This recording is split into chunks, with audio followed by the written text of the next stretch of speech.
Hello everyone, welcome to our platform. ఈ వీడియోలో మనం వచ్చేసి నేషనల్ స్కాలర్షిప్ పోర్టల్కి సంబంధించి ఒక ముఖ్యమైన అప్డేట్ గురించి అయితే డీటెయిల్గా తెలుసుకుందాం. లైక్ వచ్చేసి ప్రజెంట్ యూజీ మెరిట్ స్కాలర్షిప్ కానీ, పీజీ మెరిట్ స్కాలర్షిప్ కానీ, సింగిల్ గర్ల్ చైల్డ్ స్కాలర్షిప్ కానీ, ఇందిరాగాంధీ నేషనల్ స్కాలర్షిప్ కానీ, మైనార్టీ స్కాలర్షిప్ స్కీమ్స్ కానీ, అదర్ టెక్నికల్ కోర్సెస్ సంబంధించి మీరు కనుక నేషనల్ స్కాలర్షిప్ పోర్టల్లో కనుక స్కాలర్షిప్ అప్లై చేసినట్లయితే క్యాండిడేట్ అనేవారు మీ యొక్క స్కాలర్షిప్ అప్లై చేసిన తర్వాత ఫేస్ అథెంటిఫికేషన్ లేదా బయోమెట్రిక్ ప్రాసెస్ అయితే కంప్లీట్ చేసుకోవాల్సి ఉంటుంది. అండ్ ఈ ప్రాసెస్ సంబంధించి మీరు 23-24లో రిజిస్టర్ చేసుకున్న స్టూడెంట్స్ అయినా లేదా 24-25లో కానీ నెక్స్ట్ అప్కమింగ్ బ్యాచ్ స్టూడెంట్స్ అయినా కూడా మీరు ఫస్ట్ వన్ టైం రిజిస్ట్రేషన్ అయితే చేసుకోవాల్సి ఉంటుంది. ఆల్రెడీ మీరు స్కాలర్షిప్ అప్లై చేసినట్టయితే మన యొక్క నేషనల్ స్కాలర్షిప్ పోర్టల్ నుంచి ఒక మెసేజ్ అయితే సెండ్ చేయడం జరుగుతుంది. దట్ ఈస్ మీ యొక్క వన్ టైం రిజిస్ట్రేషన్ అంటూ పాస్వర్డ్ అంటూ ఆ యొక్క డీటెయిల్స్ ద్వారా మీరు లాగిన్ అయ్యి మీకు సంబంధించిన పే సర్టిఫికేషన్ ప్రాసెస్ అయితే కంప్లీట్ చేసుకోవాల్సి ఉంటుంది. లేదా మీరు ఇప్పుడే ఫస్ట్ టైం రిజిస్ట్రేషన్ చేసుకున్నట్లయితే లేదా మీరు ఆల్రెడీ రిజిస్టర్ చేసుకున్న మీకు వన్ టైం రిజిస్ట్రేషన్ నెంబర్ రానట్లయితే దాన్ని ఏ విధంగా క్రియేట్ చేసుకోవాలని అనే ఇన్ఫర్మేషన్తో పాటు మీకు సంబంధించి స్కాలర్షిప్ రిలేటెడ్ యొక్క ఫేస్ సర్టిఫికేషన్ ఏ విధంగా కంప్లీట్ చేసుకోవాలనేది మనం ఇక్కడ డీటెయిల్గా అయితే తెలుసుకుందాం.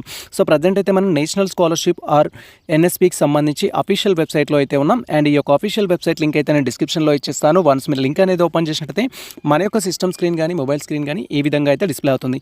ప్రజెంట్ మనం ఫేస్ సర్టిఫికేషన్ సంబంధించిన ప్రాసెస్ గురించి తెలుసుకుంటున్నాం కాబట్టి ఇన్ కేస్ మీరు ఇది మొబైల్ ద్వారా కంప్లీట్ చేసుకోవాలనుకుంటే నేను ఈ యొక్క అఫీషియల్ వెబ్సైట్ లింక్ డిస్క్రిప్షన్లో ఇచ్చేస్తాను. కాబట్టి మీరు ఆ లింక్ అనేది క్రోమ్ బ్రౌజర్లో కానీ మొజిల్లాలో కానీ ఓపెన్ చేసినట్టయితే మనకు రైట్ సైడ్ కార్నర్లో ఈ విధంగా త్రిబుల్ డాట్స్ అయితే ఉంటాయి. జస్ట్ మీరు త్రిబుల్ డాట్స్ పైన క్లిక్ చేసి స్క్రోల్ చేసినట్టయితే ఈ విధంగా మీకు డెస్క్టాప్ సైట్ అనే ఒక ఆప్షన్ అయితే ఉంటుంది. దీంట్లో నేను చూపిస్తున్న విధంగా మీరు టిక్ మార్క్ అనేది చేసుకున్నట్లయితే మొబైల్ ద్వారా కూడా మీకు సంబంధించిన ఫేస్ సర్టిఫికేషన్ అయితే కంప్లీట్ చేసుకోవచ్చు. ప్రజెంట్ వచ్చేసి మనం రిజిస్ట్రేషన్ అనేది ఏ విధంగా చేసుకోవాలనేది తెలుసుకుందాం. దానికోసం మనకి ఇక్కడ స్టూడెంట్ సర్వీస్ అనే ఆప్షన్ అయితే ఉంటుంది. ఫస్ట్ ఈ ఆప్షన్ పైన క్లిక్ చేయాలి. దట్ ఈస్ మీకు already one time registration number వచ్చి ఉంటేనేమో డైరెక్ట్ మీ డీటెయిల్స్ ద్వారా లాగిన్ అవ్వచ్చు. ఒకవేళ వన్ టైం రిజిస్ట్రేషన్ నెంబర్ రాకపోతే ఫస్ట్ మీరు రిజిస్టర్ చేసుకోవాల్సి ఉంటుంది. దానికోసం ఇక్కడ స్టూడెంట్స్ ఆప్షన్ పైన క్లిక్ చేయాలి. అండ్ వన్స్ మనం స్టూడెంట్స్ ఆప్షన్ పైన క్లిక్ చేయగానే నెక్స్ట్ ట్యాబ్లో మనకి ఇక్కడ అనౌన్స్మెంట్ అంటూ అండ్ ఓటీఆర్ అంటే అయితే ఉంటుంది. ఓటీఆర్లో టోటల్గా వచ్చేసి మనకు 14 డిజిట్స్ అయితే ఉంటాయి. ఆల్రెడీ మీకు రిజిస్టర్ చేసుకున్నట్టయితే మీ మొబైల్ నెంబర్కి ఈ యొక్క 14 డిజిట్స్తో కూడిన మెసేజ్ అయితే వస్తుంది. మీరు డైరెక్ట్గా ఆ డీటెయిల్స్ ద్వారా లాగిన్ అవ్వచ్చు. లాగిన్ కావడానికి కూడా ప్రాసెస్లో ఏదైనా ప్రాబ్లం ఉన్నట్టయితే మీరు మళ్ళీ ఫ్రెష్ రిజిస్ట్రేషన్ అయితే చేసుకోవచ్చు. జస్ట్ ఇక్కడ లాగిన్ పైన క్లిక్ చేయాలి మనం రిజిస్టర్ చేసుకోవడం కోసం. ఈ విధంగా మనం లాగిన్ ఆప్షన్ పైన క్లిక్ చేయగానే మనకి ఇక్కడ 2 ఆప్షన్స్ అయితే ఎనేబుల్ అవుతాయి. దట్ ఈస్ ఏంటంటే మీరు ఆల్రెడీ రిజిస్టర్ చేసుకున్న క్యాండిడేట్స్ అయినట్లయితే ఇక్కడ మీ యొక్క one time registration number, me password and captcha అనేది కన్ఫర్మ్ చేసుకొని మీరు లాగిన్ అయ్యి మీకు సంబంధించిన ఫేస్ అథెంటిఫికేషన్ ప్రాసెస్ అయితే కంప్లీట్ చేసుకోవచ్చు. లేదు మేము ఫస్ట్ టైం ఈ యొక్క వెబ్సైట్ విజిట్ చేశాము, మేము గతంలో విజిట్ చేయలేదు అనుకుంటే మీరు వచ్చేసి ఫస్ట్ మీ సెల్ఫ్లో మీ డీటెయిల్స్ అయితే రిజిస్టర్ చేసుకోవాలి. కాబట్టి ఫస్ట్ ఇక్కడ రిజిస్టర్ యువర్ సెల్ఫ్ ఆప్షన్ పైన క్లిక్ చేయాలి. ఒకవేళ మీరు ఫస్ట్ టైం ఈ యొక్క వెబ్సైట్ విజిట్ చేసినట్లయితే వన్స్ మనం ఇక్కడ రిజిస్టర్ యువర్ సెల్ఫ్ పైన క్లిక్ చేయగానే దీంట్లో మనకు టోటల్గా రిజిస్ట్రేషన్ కోసం ఫస్ట్ మనకి ఇన్ఫర్మేషన్ గైడ్ లైన్స్ ఉంటాయి. తర్వాత మనం మొబైల్ నెంబర్ తోటి రిజిస్టర్ చేసుకోవాలి. అండ్ తర్వాత ఈ mobile number Aadhaar card link up అయి ఉంటే ఈ కేవైసీ అనేది కంప్లీట్ చేసుకోవచ్చు. ఫైనల్ సబ్మిషన్ అయితే చేయాల్సి ఉంటుంది. ఈ యొక్క రిజిస్ట్రేషన్ చేసుకోవడానికి మనకి ఇచ్చిన డీటెయిల్స్ ఏంటంటే ఇక్కడ మ్యాండేటరీగా మనం రిక్వైర్మెంట్స్ ఏంటంటే ఫస్ట్ ఓటీఆర్ అయితే మ్యాండేటరీ. అంటే మీరు ఈ యొక్క నేషనల్ స్కాలర్షిప్ పోర్టల్లో ఆల్రెడీ స్కాలర్షిప్ అప్లై చేసుకున్నా లేదా ఫర్దర్గా మీరు స్కాలర్షిప్ అప్లై చేసుకోవాలనుకున్నా ఈ వన్ టైం రిజిస్ట్రేషన్ అయితే చేసుకోవాల్సి ఉంటుంది. అండ్ వన్ టైం రిజిస్ట్రేషన్ అనేది మనం ఈ యొక్క అఫీషియల్ వెబ్సైట్లో చేయాల్సి ఉంటుంది. వన్ టైం రిజిస్ట్రేషన్ చేసుకోవడానికి ఫస్ట్ ఎసెన్షియల్ ఏంటంటే యాక్టివ్ మొబైల్ నెంబర్ అనేది కావాలి. సెకండ్ థింగ్ మీ యొక్క ఆధార్ కార్డ్ అయితే కావాల్సి ఉంటుంది. ఇక్కడ ఏ విధంగా రిజిస్టర్ చేస్తారనేది మనం డీటెయిల్గా అయితే తెలుసుకుందాం. ఇక్కడ ఫస్ట్ వచ్చేసి మనకి ఇక్కడ 2 డిక్లరేషన్ బాక్సెస్ అయితే ఉంటాయి. వీటిలో మీరు టిక్ మార్క్ అనేది చేసుకోవాలి. ఈ విధంగా టిక్ మార్క్ చేసుకొని అండ్ ఆ తర్వాత ఇక్కడ నెక్స్ట్ ఆప్షన్ పైన క్లిక్ చేయాలి. అండ్ వన్స్ మనం నెక్స్ట్ ఆప్షన్ పైన క్లిక్ చేయగానే ఇక్కడ మనం రిజిస్టర్ చేసుకోవడానికి ఒక మొబైల్ నెంబర్ అయితే ఇవ్వాల్సి ఉంటుంది. నా యొక్క సజెషన్ ఏంటంటే మీరు ఆధార్ కార్డ్కి లింక్ అప్ అయి ఉన్న మొబైల్ నెంబర్ ఏదైతే ఉంటుందో అది ఇక్కడ కన్ఫర్మ్ చేసుకోవచ్చు. డిఫరెంట్ మొబైల్ నెంబర్ ఇవ్వచ్చు అంటే ఇవ్వచ్చు, బట్ మీరు బోత్ నెంబర్స్ ఒకటే ఇవ్వడానికి అయితే ట్రై చేయండి. ఇక్కడ ఆధార్ కార్డ్ నెంబర్ ఎంటర్ చేయొచ్చు. దట్ ఈస్ ఆధార్ కార్డ్కి లింక్ అప్ ఉన్న మొబైల్ నెంబర్ అయినా ఎంటర్ చేయొచ్చు, అదర్ మొబైల్ నెంబర్ అయినా కూడా మీరు ఎంటర్ చేయొచ్చు. నేను చెప్పే ప్రాసెస్ ప్రకారం ఏంటంటే మీరు స్కాలర్షిప్ అప్లికేషన్ కోసము అదే నెంబర్ ఇవ్వండి అండ్ ఆధార్ కార్డ్కి లింక్ అప్ అయి ఉన్న మొబైల్ నెంబర్నే ఇక్కడ ఇవ్వడానికి అయితే ప్రయత్నించండి. ఒకవేళ మీ దగ్గర ఉన్న మీ పర్సనల్ నెంబర్కి ఆధార్ కార్డ్ లింక్అప్ అయ్యి లేకపోతే ఫస్ట్ మీరు అప్డేట్ చేసుకోండి. మీ యొక్క పర్సనల్ మొబైల్ నెంబర్ మీ ఆధార్ కార్డ్కి లింక్అప్ చేయించుకోండి. ఇక్కడ మొబైల్ నెంబర్ అనేది ఎంటర్ చేసి గెట్ ఓటీపీ పైన క్లిక్ చేయగానే మీరు ఏ మొబైల్ నెంబర్ అయితే ఇచ్చారో ఆ మొబైల్ నెంబర్కి అయితే ఓటీపీ వస్తుంది. ఆ ఓటీపీ అనేది మనం ఇక్కడ కన్ఫర్మ్ చేసుకోవాల్సి ఉంటుంది. అండ్ కన్ఫర్మ్ చేసుకున్న తర్వాత ఇక్కడ వచ్చేసి ఏంటంటే మనకు క్యాప్చా అయితే ఉంటుంది. ఈ క్యాప్చా అనేది ఇక్కడ ఎంటర్ చేసి జస్ట్ మనం లాగిన్ పైన అయితే క్లిక్ చేయాల్సి ఉంటుంది. ఇక్కడ మనకు వెరిఫై అనే ఆప్షన్ అయితే ఉంటుంది. ఆ విధంగా మనం మొబైల్ నెంబర్కి వచ్చిన ఓటీపీ ఎంటర్ చేసి ఇక్కడ ఉన్న క్యాప్చా అనేది ఇక్కడ ఎంటర్ చేసి వెరిఫై వెరిఫై పైన క్లిక్ చేయగానే సో నెక్స్ట్ మనకు సంబంధించి వెరిఫికేషన్ సక్సెస్ఫుల్లీ అని అయితే చూపించడం జరుగుతుంది. ప్రజెంట్ అయితే మాకు సంబంధించిన మొబైల్ నెంబర్ అయితే ఎంటర్ చేసి మేము గెట్ ఓటీపీ పైన క్లిక్ చేసి మాకు సంబంధించిన డీటెయిల్స్ అయితే కన్ఫర్మ్ చేసుకుంటున్నాం. Wait for that. And once మనం గెట్ ఓటీపీ పైన క్లిక్ చేయగానే ఈ విధంగా మనకు ఓటీపీ సక్సెస్ఫుల్లీ సెండ్ అనేది చూపిస్తుంది. మీరు ఏ మొబైల్ నెంబర్ అయితే ఇచ్చారో ఆ మొబైల్ నెంబర్కి అయితే ఓటీపీ వస్తుంది. సో ఆ ఓటీపీ తీసుకొచ్చి ఇక్కడ ఎంటర్ ఓటీపీ కాలంలో ఉన్న సో మనకు 6 డిజిట్స్లో మీ యొక్క ఓటీపీ అయితే ఎంటర్ చేయాలి.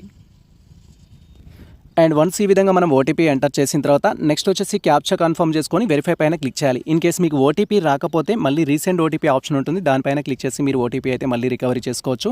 సో ప్రజెంట్ అయితే మా మొబైల్ నెంబర్కి ఓటీపీ వచ్చింది, ఓటీపీ కన్ఫర్మ్ చేసుకున్నాం అండ్ క్యాప్చా అయితే ఇక్కడ ఎంటర్ చేస్తున్నాం. సో ఈ విధంగా మనకి ఇచ్చిన క్యాప్చా ఏదైతే ఉంటుందో అది ఇక్కడ ఎంటర్ చేసి వెరిఫై పైన క్లిక్ చేయాలి. అండ్ వన్స్ మనం వెరిఫై పైన క్లిక్ చేయగానే ఈ విధంగా ఓటీపీ వెరిఫైడ్ సక్సెస్ఫుల్లీ అనేది చూపిస్తుంది. అండ్ వన్స్ ఈ విధంగా మన రిజిస్ట్రేషన్ కోసం ఫస్ట్ మొబైల్ నెంబర్ అనేది రిజిస్టర్ చేసుకోగానే నెక్స్ట్ వచ్చేసి సో ఈకేవైసీ కోసం ఆధార్ కార్డ్ డీటెయిల్స్ అయితే అడుగుతుంది. సో ఇక్కడ మీరు ఆధార్ కార్డ్ ద్వారా లాగిన్ కావాల్సి ఉంటుంది. సో మీకు ఆధార్ కార్డ్ ఉన్నట్టయితే మీ యొక్క ఆధార్ కార్డ్ నెంబర్ అనేది ఎంటర్ చేయాలి. దట్ ఈస్ స్టూడెంట్ ఎవరైతే ఉంటారో మీ యొక్క ఆధార్ కార్డ్ నెంబర్ ఎంటర్ చేసి గెట్ ఓటీపీ పైన క్లిక్ చేయాలి. వన్స్ మనం ఆధార్ కార్డ్ నెంబర్ ఎంటర్ చేసి గెట్ ఓటీపీ పైన క్లిక్ చేయగానే ఆధార్ కార్డ్కి ఏ మొబైల్ నెంబర్ అయితే లింక్అప్ అయి ఉంటుందో ఆ మొబైల్ నెంబర్కి ఓటీపీ రావడం జరుగుతుంది. ఓటీపీ కన్ఫర్మ్ చేసుకోవాలి.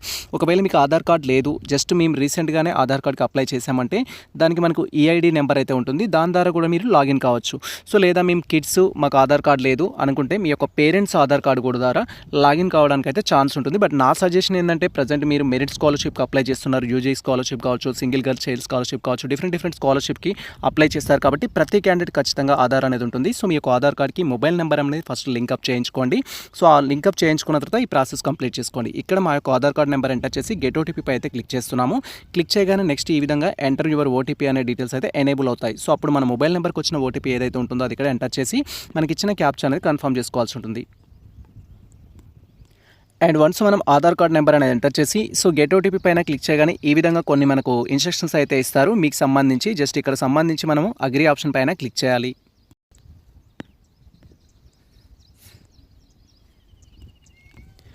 అండ్ వన్స్ మనం ఇక్కడ సో గెట్ ఓటీపీ పైన క్లిక్ చేయగానే ఈ విధంగా మీ యొక్క రిజిస్టర్ ఆధార్ కార్డ్కి ఓటీపీ అయితే సెండ్ చేయడం జరుగుతుంది. సో మీరు ఓటీపీ అయితే కన్ఫర్మ్ చేసుకోవాల్సి ఉంటుంది. అండ్ ఆ తర్వాత సో మీ ఓటీపీ అనేది ఇక్కడ ఇచ్చిన 6 కాలమ్స్లో అయితే మనం ఎంటర్ చేయాలి.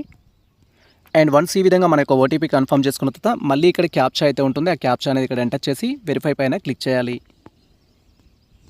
సో ప్రజెంట్ అయితే మా యొక్క ఆధార్ కార్డ్ నెంబర్ ఎంటర్ చేయడం జరిగింది అండ్ ఓటీపీ రికవరీ చేసుకోవడం జరిగింది. ఓటీపీ కన్ఫర్మ్ చేసుకున్నాము. నెక్స్ట్ ఇక్కడ ఇచ్చిన క్యాప్చా అనేది ఇక్కడ ఎంటర్ చేసి వెరిఫై పై అయితే క్లిక్ చేస్తున్నాం. Wait for that. And once మన డీటెయిల్స్ అనేది కన్ఫర్మ్ చేసుకొని వెరిఫై పైన క్లిక్ చేయగానే సో ఈ విధంగా మన నెక్స్ట్ స్టెప్లో వచ్చేసి మనకు సంబంధించిన ఇన్ఫర్మేషన్ అయితే చూపిస్తుంది. అండ్ అదేవిధంగా మీకు సంబంధించి బ్యాంక్ అకౌంట్కు ఆధార్ కార్డు లింక్అప్ అయి ఉన్నట్లయితే వాటికి సంబంధించి కూడా వెరిఫికేషన్ కంప్లీట్ అయిన అయితే చూపించడం జరుగుతుంది. దట్ ఈస్ ఈ ప్రాసెస్లో మనకు వచ్చేసి ఏంటంటే సో మన యొక్క ఆధార్ కార్డ్కి మొబైల్ నెంబర్ లింక్అప్ అయి ఉండాలి అండ్ అదేవిధంగా బ్యాంక్ అకౌంట్ కూడా లింక్అప్ అయి ఉండాల్సి ఉంటుంది. అండ్ సో వన్స్ ఈ విధంగా మీకు సంబంధించిన ఆధార్ కార్డ్కి సో మీ యొక్క మొబైల్ నెంబర్ లింక్అప్ అయి ఉండి బ్యాంక్ అకౌంట్ కూడా లింక్అప్ అయి ఉన్నట్టయితే సో ఆధార్ కార్డు ప్రకారం క్యాండిడేట్ యొక్క డీటెయిల్స్ అయితే లిస్ట్ అవుతాయి. లైక్ అప్లికెంట్ యొక్క నేము, సో అప్లికెంట్ యొక్క ఆధార్ కార్డ్ నెంబర్, అప్లికెంట్ యొక్క జెండర్, అప్లికెంట్ యొక్క డేట్ ఆఫ్ బర్త్, అప్లికెంట్ యొక్క ఫోటో అయితే డిస్ప్లే అవుతుంది. ఈ థింగ్స్ అయితే యాజ్ పర్ ఆధార్ అయితే ఉంటుంది. సో ఇక్కడ కూడా నేను ఇచ్చే సజెషన్ ఏంటంటే మీ యొక్క ఆధార్ కార్డులో మీ యొక్క 10th క్లాస్ ప్రకారం మీ డీటెయిల్స్ ఉండేటట్టు చూసుకోండి. లైక్ క్యాండిడేట్ యొక్క నేమ్ కానీ, ఫాదర్ నేమ్ కానీ, మదర్ నేమ్ కానీ, డేట్ ఆఫ్ బర్త్ కానీ, జెండర్ కానీ సో కొంచెం పర్ఫెక్ట్గా ఎస్ఎస్సి మ్యాచ్ అయ్యేటట్టు ఉండేటట్టు చూసుకోండి. అది ఫ్యూచర్లో కూడా మీకు ఎటువంటి ప్రాబ్లం అయితే ఉండదు. అండ్ ఆ తర్వాత మనం స్క్రోల్ చేసినట్లయితే ఇక్కడ మనకు సంబంధించిన అడ్రస్ డీటెయిల్స్ కూడా ఉంటుంది. నెక్స్ట్ వచ్చేసి కొన్ని డీటెయిల్స్ అయితే ఫిల్ చేయాల్సి ఉంటుంది. సో ఇక్కడ వచ్చేసి మీ యొక్క మదర్ నేమ్ అనేది టైప్ చేయాలి, ఇక్కడ వచ్చేసి ఫాదర్ నేమ్ టైప్ చేయాలి, తర్వాత మీ యొక్క మెయిల్ ఐడి కన్ఫర్మ్ చేసుకోవాలి. అండ్ ఆ తర్వాత ఇక్కడ మనకు సెక్యూరిటీ క్యాప్చా అయితే ఉంటుంది. సెక్యూరిటీ క్యాప్చా అనేది కన్ఫర్మ్ చేసుకొని సో మనం జస్ట్ ఇక్కడ ఏంటి అంటే సో మనకు సంబంధించిన డీటెయిల్స్ అయితే ఫినిష్ చేసుకోవాల్సి ఉంటుంది. సో ప్రజెంట్ వచ్చేసి మా యొక్క mother name, father name and అదేవిధంగా మాకు సంబంధించిన మెయిల్ ఐడి అయితే కన్ఫర్మ్ చేసుకున్నాము. నెక్స్ట్ వచ్చేసి క్యాప్చా అనేది ఇక్కడ ఎంటర్ చేయాలి. సో ఇక్కడ మీ యొక్క బ్యాంక్ అకౌంట్ అనేది ఆధార్ కార్డుతో లింక్అప్ అయి ఉన్నట్లయితే ఈ విధంగా మనకు చూపిస్తుంది. సో మీకు ఒక్క బ్యాంక్ అకౌంట్ లింక్అప్ అయి ఉన్నా కూడా దానికి సంబంధించిన ఇన్ఫర్మేషన్ అయితే చూపిస్తుంది. సో ఈ విధంగా ఆధార్ కార్డుకి లింక్అప్ అయి ఉంటేనే మీరు ఇలా 1 టైం రిజిస్ట్రేషన్ చేసుకోవడంతో పాటు ఎన్ఎస్పీ స్కాలర్షిప్లో అయితే మీరు స్కాలర్షిప్ అప్లై చేసుకోవడానికి అయితే ఛాన్స్ ఉంటుంది. అండ్ ఆ తర్వాత వచ్చేసి ఇక్కడ మనం ఫినిష్ ఆప్షన్ పైన క్లిక్ చేయాలి. అండ్ వన్స్ మనం ఫినిష్ ఆప్షన్ పైన క్లిక్ చేయగానే నెక్స్ట్ ట్యాబ్లో మనకు సంబంధించి one time registration successfully complete అని చెప్పడంతో పాటు మీకు సంబంధించిన వన్ టైం రిజిస్ట్రేషన్ యొక్క నెంబర్ అయితే జనరేట్ అవుతుంది. ఒకవేళ మీరు ఆల్రెడీ రిజిస్టర్ చేసుకున్నట్లయితే సో మీ యొక్క one time registration already created అనేది చూపిస్తుంది. అండ్ అప్పుడు మీరు forgot one time registration option పైన క్లిక్ చేసినట్లయితే సో మీకు సంబంధించిన వన్ టైం రిజిస్ట్రేషన్ నెంబర్ అనేది మీ యొక్క సో మెసేజ్ అయితే రావడం జరుగుతుంది. మీ మొబైల్ నెంబర్ ఏదైతే ఉంటుందో దానికి మెసేజ్ రూపంలో సెండ్ చేయడం జరుగుతుంది. సో ఈ విధంగా మనకు సంబంధించి స్టెప్ బై స్టెప్ ప్రాసెస్ ద్వారా సో మీ యొక్క mobile number and Aadhaar card ద్వారా మీరు ఫస్ట్ అయితే వన్ టైం రిజిస్ట్రేషన్ అయితే చేసుకోవాల్సి ఉంటుంది. అండ్ వన్ టైం రిజిస్ట్రేషన్ చేసుకున్న తర్వాత నెక్స్ట్ మీరు మీ యొక్క డీటెయిల్స్ ద్వారా లాగిన్ అయ్యి సో మీకు సంబంధించిన ఫర్దర్ ట్రాన్సాక్షన్స్ అయితే చేయొచ్చు. లైవ్ స్కాలర్షిప్ అప్లై చేయడం కానీ మీ యొక్క ఫేస్ అథెంటిఫికేషన్ కంప్లీట్ చేసుకోవడం కానీ అయితే చేయొచ్చు. సో ప్రీవియస్లో మేము ఆల్రెడీ స్కాలర్షిప్ అప్లికేషన్ ఏ విధంగా చేసుకోవాలని మేము ప్రీవియస్లో డీటెయిల్ వీడియో చేయడం జరిగింది. సో ఆ వీడియో లింక్ డిస్క్రిప్షన్లో ఉంటుంది. ఆ వీడియో చూస్తూ మీరు స్కాలర్షిప్ అప్లై చేయొచ్చు. లేదా ఈ యొక్క అకాడమిక్ ఇయర్కి మేము నెక్స్ట్ చేసే వీడియోని బట్టి కూడా మీరు స్కాలర్షిప్ అయితే అప్లై చేయొచ్చు. అండ్ సేమ్ టైం సో మేము ప్రీవియస్లో ఆల్రెడీ మీ యొక్క ఫేస్ అథెంటిఫికేషన్ బయోమెట్రిక్ ఏ విధంగా చేయాలనేది కూడా వీడియో చేయడం జరిగింది. వన్స్ మీ యొక్క వన్ టైం రిజిస్ట్రేషన్ అనేది కంప్లీట్ చేసుకున్న తర్వాత సో మీకు సంబంధించిన ఫేస్ అథెంటిఫికేషన్ బయోమెట్రిక్ అయితే కంప్లీట్ చేసుకోవచ్చు. ఇన్ కేసు మీకు సంబంధించి వన్ టైం రిజిస్ట్రేషన్ నెంబర్ మర్చిపోయినట్లయితే ఇప్పుడు మేము చెప్పే స్టెప్ బై స్టెప్ ప్రాసెస్ ద్వారా మీ యొక్క వన్ టైం రిజిస్ట్రేషన్ నెంబర్ని అండ్ పాస్వర్డ్ని అయితే రికవరీ చేసుకోవచ్చు. సో ఫర్ ఎగ్జాంపుల్ మీరు ఇలా స్క్రోల్ చేసినట్లయితే సో మనకి ఇక్కడ వన్ టైం రిజిస్ట్రేషన్ ఫర్గాట్ అనే ఆప్షన్ అయితే ఉంటుంది. ఫర్గాట్ ఓటీఆర్ అని ఈ ఆప్షన్ పైన క్లిక్ చేయాలి. వన్స్ మనం ఇక్కడ క్లిక్ చేయగానే సో నెక్స్ట్ వచ్చేసి మీరు ఏ ఆధార్ కార్డు ద్వారా అయితే రికార్డ్ చేసుకోవడం జరిగిందో దానికి సంబంధించిన డీటెయిల్స్ అనేది ఎంటర్ చేయాలి. ఇక్కడ ఆధార్ కార్డ్ నెంబర్ అనేది ఎంటర్ చేయాల్సి ఉంటుంది. అండ్ నెక్స్ట్ వచ్చేసి ఇక్కడ మనకు సంబంధించిన క్యాప్చా అనేది కన్ఫర్మ్ చేసుకోవాలి. So Aadhaar card number enter చేసిన తర్వాత ఇక్కడ క్యాప్చా ఉంటుంది. క్యాప్చా కన్ఫర్మ్ చేసుకొని సబ్మిట్ పైన క్లిక్ చేయాలి. వన్స్ మన డీటెయిల్స్ అనేది కన్ఫర్మ్ చేసి సబ్మిట్ పైన క్లిక్ చేయగానే డౌన్లో మనకు సంబంధించిన వన్ టైం రిజిస్ట్రేషన్ యొక్క నెంబర్ అయితే జనరేట్ అవుతుంది. అండ్ వన్స్ ఈ విధంగా మనం సబ్మిట్ పైన క్లిక్ చేయగానే your request is successfully done అనేది చూపిస్తుంది. అండ్ ఆ తర్వాత మనం స్క్రోల్ చేసినట్లయితే సో ఇక్కడ మనకు సంబంధించిన వన్ టైం రిజిస్ట్రేషన్ ఐడి అయితే జనరేట్ అవుతుంది. మీరు ఇక్కడ క్లియర్గా చూడొచ్చు. సో ఈ విధంగా మీకు సంబంధించి వన్ టైం రిజిస్ట్రేషన్ ఐడి అయితే జనరేట్ అవుతుంది. అండ్ వన్స్ ఈ విధంగా మీకు సంబంధించిన వన్ టైం రిజిస్ట్రేషన్ నెంబర్ అయితే ఫైండ్ అవుట్ చేయొచ్చు. సో ఒకవేళ మీరు పాస్వర్డ్ కూడా మర్చిపోయినట్లయితే సేమ్ ప్రాసెస్లో మనం పాస్వర్డ్ కూడా రికవర్ చేయొచ్చు. ఇక్కడ ఫర్గట్ పాస్వర్డ్ అనే ఆప్షన్ అయితే ఉంటుంది. ఈ ఆప్షన్ పైన క్లిక్ చేయాలి. నార్మల్గా ఈ యొక్క వన్ టైం రిజిస్ట్రేషన్ నెంబర్ కానీ పాస్వర్డ్ కానీ మీ యొక్క రిజిస్టర్ మొబైల్ నెంబర్కి అయితే వాళ్ళు సెండ్ చేయడం జరుగుతుంది. ప్రాసెస్ అనేది కంప్లీట్ అయిన తర్వాత సో మొబైల్లో వెరిఫై చేసుకున్న డీటెయిల్స్ అనేది ఉంటుంది. సో ఇక్కడ మీరు పాస్వర్డ్ మర్చిపోతే మీ యొక్క వన్ టైం రిజిస్ట్రేషన్ నెంబర్ అనేది ఇక్కడ ఎంటర్ చేయాలి. తర్వాత గెట్ ఓటీపీ పైన క్లిక్ చేయాలి. వన్స్ మనం గెట్ ఓటీపీ పైన క్లిక్ చేయగానే మన యొక్క రిజిస్టర్ మొబైల్ నెంబర్ ఏదైతే ఉంటుందో వన్ టైం రిజిస్ట్రేషన్ చేసుకోవడానికి దానికి ఓటీపీ అనేది వస్తుంది. ఓటీపీ ఇక్కడ ఎంటర్ చేయాల్సి ఉంటుంది. టోటల్గా 6 డిజిట్స్ అయితే ఉంటుంది. అండ్ ఆ తర్వాత సో మనం స్క్రోల్ చేసినట్లయితే ఇక్కడ క్యాప్చా అనేది ఉంటుంది. క్యాప్చా అనేది ఇక్కడ ఎంటర్ చేసి వెరిఫై పైన క్లిక్ చేయాలి. వన్స్ మనం వెరిఫై పైన క్లిక్ చేయగానే మళ్ళీ మన యొక్క రిజిస్టర్ మొబైల్ నెంబర్ ఏదైతే ఉంటుందో దానికి పాస్వర్డ్ అనేది మెసేజ్ రూపంలో సెండ్ చేయడం జరుగుతుంది. సో అది వచ్చేసి మనకు మల్టిపుల్ క్యారెక్టర్స్ అయితే ఉంటుంది. లైక్ మనకు నెంబర్స్ ఉంటుంది, స్పెషల్ క్యారెక్టర్స్ ఉంటుంది. సో ఆల్ఫాబెట్స్కి సంబంధించి లోయర్ అప్పర్ క్యారెక్టర్స్ అయితే ఉంటుంది. సో పాస్వర్డ్ కాంబినేషన్ అనేది ఉంటుంది.